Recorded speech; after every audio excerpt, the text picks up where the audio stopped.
மனிதர்கள் ஏற்பவர்கள் விவசாயம் யாரு சொன்னதுன்னா நான் சொல்ல வரல.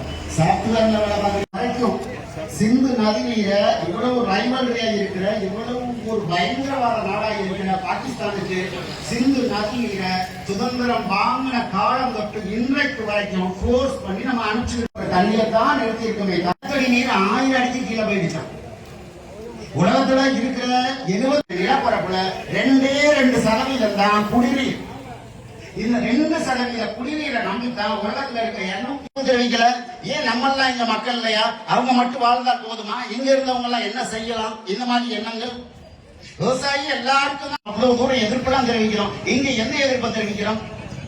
நான் அந்த பகுதி மக்களுக்குமே ஒரு வேண்டுகோள் வைக்கிறேன். நாங்களும் மனிதர்கள் தான், உங்களுடைய சகோதரர்கள் தான், உங்கள் உடன் பிறந்தவர்கள் தான். எங்களுக்காகவாவது இத்திட்டத்தை கைவிட வேண்டும். அவங்க சொல்லுவாங்க. நான் சொல்ல வேண்டிய கடமை என்னன்னா, ஒரு வழக்கறிஞரா, சிங்கமனரி வழக்கறிஞர் சங்கத்தின் தலைவரா நான் இந்த விவசாயிகளுக்கும் இந்த ஆர்ப்பாட்டக்காரர்களுக்கும் இப்பகுதி மக்களுக்கும் ரீதியாக அல்லது வேறு எந்த வழக்கு ரீதியாக இந்த கோர்ட் மட்டும் இல்ல, இந்தியாவில் இருக்கிற சுப்ரீம் கோர்ட் வரைக்கும் எப்போதுமே தயாராக இருக்கிறோம். எதுக்காகவும் பின்வாங்க வேண்டாம்.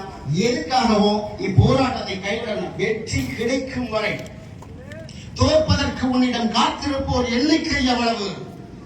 முடிவு செய் உன் முகவரியினாலே.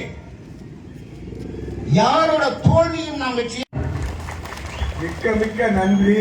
அண்ணன் மிக சிறப்பான ஒரு கருத்துக்களை சொல்லியிருக்காங்க. அது போக நம்மளுடைய போராட்டத்திற்கு போய் நேற்று நிர்ணயத்தை கேட்டோம். கோர்ட்டில் இந்த விவசாய போராட்டத்தை மீண்டும் நன்றி கொள்கிறோம். நம் விவசாயிகள் எல்லாருக்கும் தெரியும் நம்மளுடைய பிரச்சனை என்னன்னு. அதை உள்வாங்கி எந்த அளவுக்கு நமக்கு பாதிப்பு இருக்கு அப்படிங்கிறத ஒருத்தர் உணர்ந்தா மட்டும்தான் பேச முடியும். அதை சட்ட ரீதியாக